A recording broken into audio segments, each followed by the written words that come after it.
All right, well, we are jumping into Exodus as we chose to do, and I think it's a interesting book. I wanted to do some Genesis, but my original thought was just to do the first 11 chapters of Genesis, but that really has nothing to do with Israel. And if you're going to go through Genesis with respect to Israel, you're going to end up doing the rest of it. So we're not going to do that. We're just going to start in Exodus. And of course, it's going to be where God is bringing forth the nation called Israel from his promise to Abraham, Isaac, and Jacob. And we'll see that a few times throughout. So I'll get us kicked off here with the first few verses. And as we go, ask questions and clarify things. Exodus 1, verse 1. Now these are the names of the children of Israel which came into Egypt. Every man in his household came with Jacob: Reuben, Simeon, Levi, and Judah, Issachar, Zebulun, and Benjamin, Dan and Naphtali, Gad and Asher. And all the souls that came out of the loins of Jacob were 70 souls, for Joseph was in Egypt already. And Joseph died, and all his brethren, and all that generation. And the children of Israel were fruitful, and increased abundantly, and multiplied, and waxed exceeding mighty, and the land was filled with them.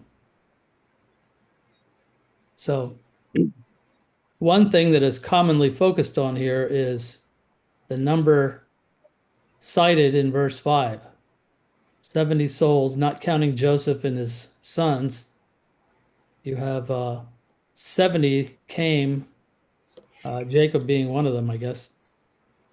If you don't count him, maybe he would be 71. But typically, what you'll get is somebody will go to Genesis 46, verse 26, and all the souls that came with Jacob into Egypt, which came out of his loins, besides Jacob's sons' wives, all the souls were 66.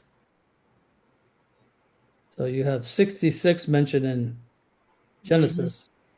You have 70 mentioned here. Now, the interesting thing is, it says, all the souls that came with Jacob in Egypt, which came out of his loins, besides Jacob's sons' wives. And I'm thinking, well, they didn't come out of his loins.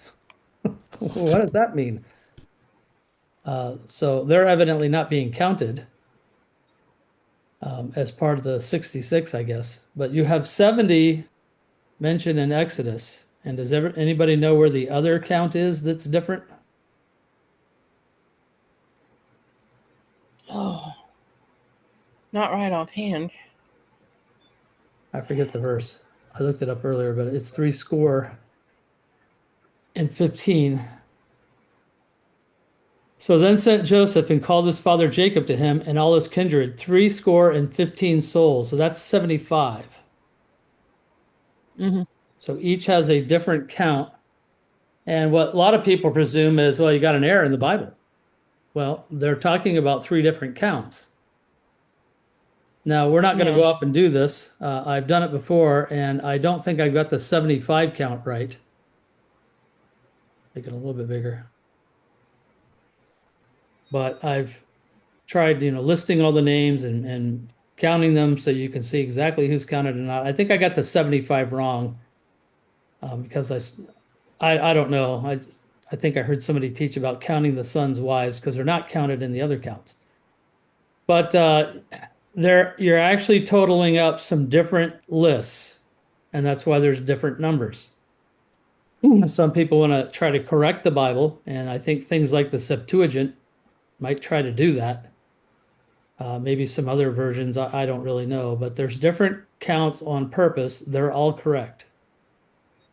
Okay, and I'm not going to make that our focus here, but you can go to Genesis 46 and start counting the names. You have some people that didn't enter in, like and Onan. They died in Canaan. Rachel, it's not counting the mothers of the 12 sons, but Rachel didn't go in either. She had died. So anyway, we will not pursue that, but that's often a point of focus, and it's a point of skepticism by people who want to reject the Bible. So, anybody, anything else on those first few verses?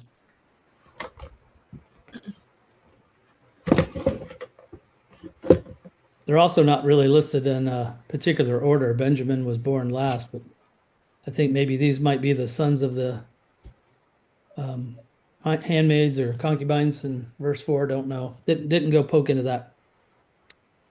All right, well, I'll press on in verse 8. Now there arose up a new king over Egypt, which knew not Joseph.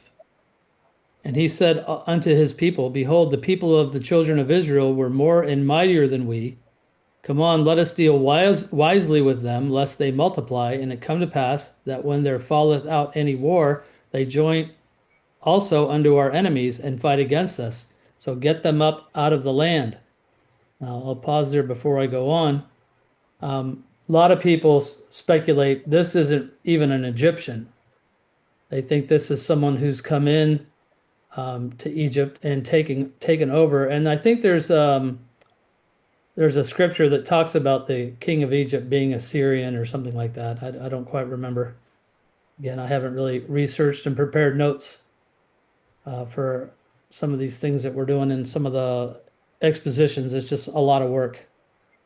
So I don't know if anybody wants to chime in there on that thought, but this isn't, if this had been descended from the previous Pharaoh, you think he would know.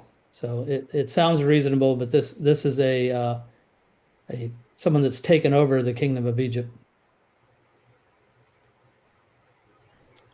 All right, no takers. All right.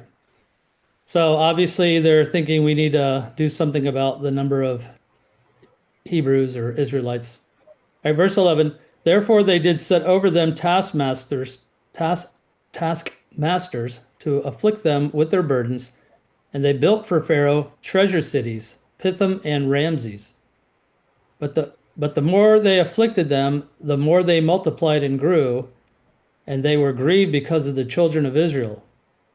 Now that verse right there tells me this must have taken, this must cover a period of time. This isn't just a few years went by.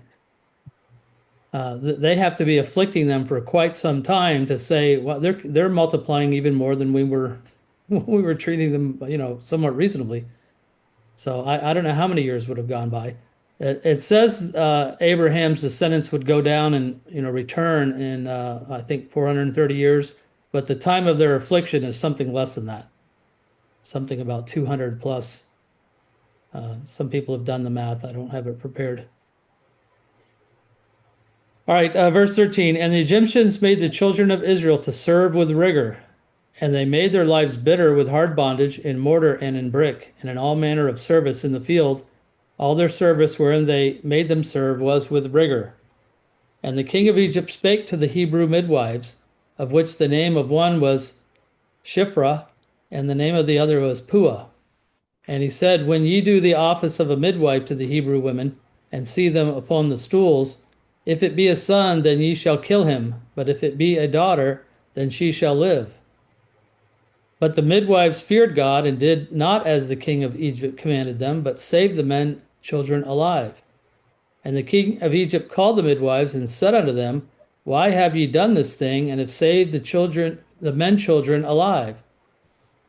And the midwives said unto Pharaoh, Because the Hebrew women are not as the Egyptian women, for they are lively and are delivered ere the midwives come in unto them. Therefore God dealt well with the midwives, and the people multiplied and waxed very mightily. All right, I guess before we go on further, there's just a couple verses left. So a lot of people wrestle with, so should we be lying here or telling the truth? And some people will say, well, you're picking a lesser of evils. You're choosing between lying and essentially, no, I wouldn't say they're murdering them. They're probably turning them over to somebody who will kill them. So anybody want to share some thoughts there?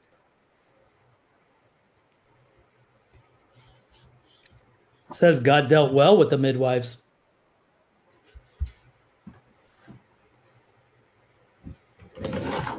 No takers. All right. Well, to me, it is a bit of a lesser of evils choice.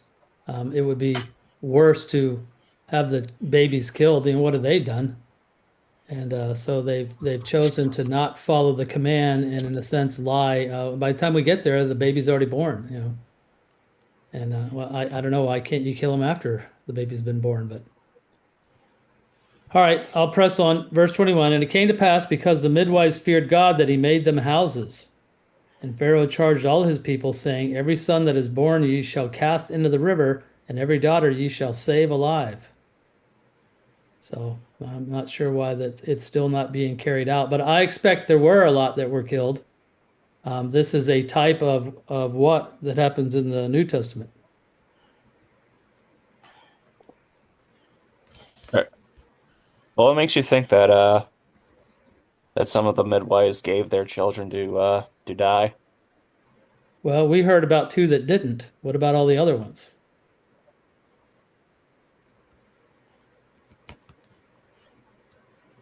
I assume they didn't give their children to die.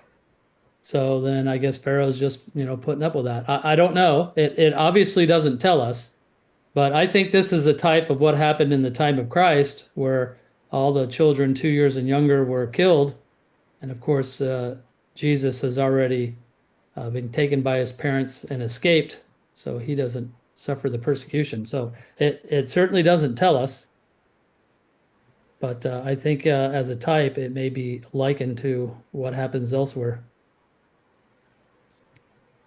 All right, anybody else? I can't see the Pharaoh kind of putting up with it and letting just the people continue to multiply. It's clear that that these two that are called out did the right thing, did all of them. So I don't know. And it says God made them houses. I'm not sure he constructed a place for them to live. I don't know. It may be that they had a uh, children and a household, but I don't know. I never went and studied that. What it's trying to say here.